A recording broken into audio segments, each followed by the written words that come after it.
I spent a moment weighing up the odds. Do I have to wear my underwear too? Well, I think you should wear some underwear. Mum replied. But which you wear is up to you, she smiled. I think Pete should put the kettle on whilst we find him something, then I'll make us a brew whilst he's getting changed, my sister suggested. Okay. Okay.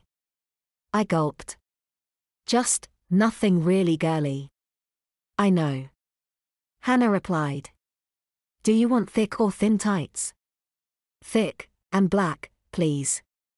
My hands were shaking as I filled the kettle. It slowly erupted into a boil as I waited for my mother and sister to return. I could hear their distant voices as they root and rummage through Hannah's old clothes.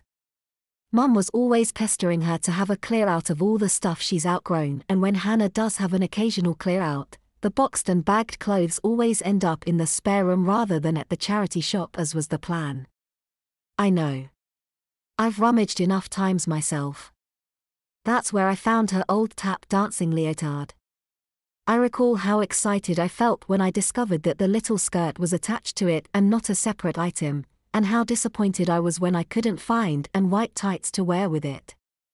Right, there's some things on your bed, Hannah said as she bounded into the kitchen.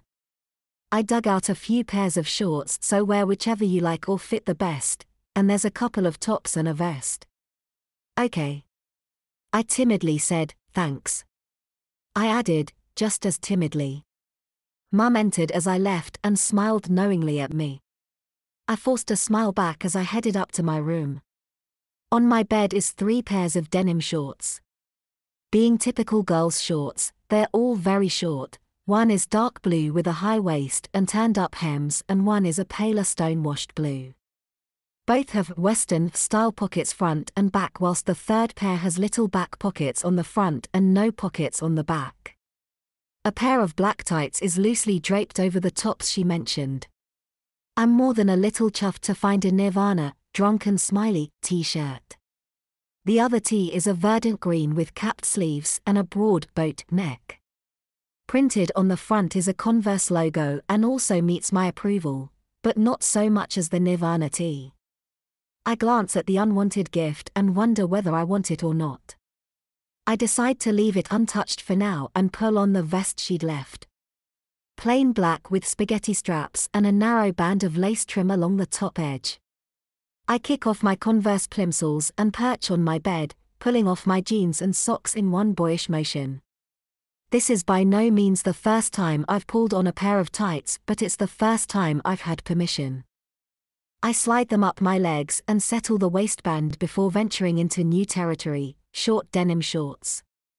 I knew they were there in the bags of cast-offs, but it never once crossed my mind to try them. I step into the first pair and pull them up. The waist is high and tight, but there is some stretch. Their short legs hug my thighs and my nylon-clad legs look long and shapely. I toy with trying the other 2 pairs, but decide against it. I don't want my mother and sister thinking I'm up here modeling and considering each item before choosing my favorite. I push my feet back into my Converse trainers before briefly considering wearing the green t-shirt. I stick to my guns and pull on my sister's old Nirvana t-shirt before having second thoughts. It has those little angel sleeves and a lettuce edge around the waist. Nah, it'll do. I tell myself as I look down at my skinny fit tee, little fitted shorts and long black legs.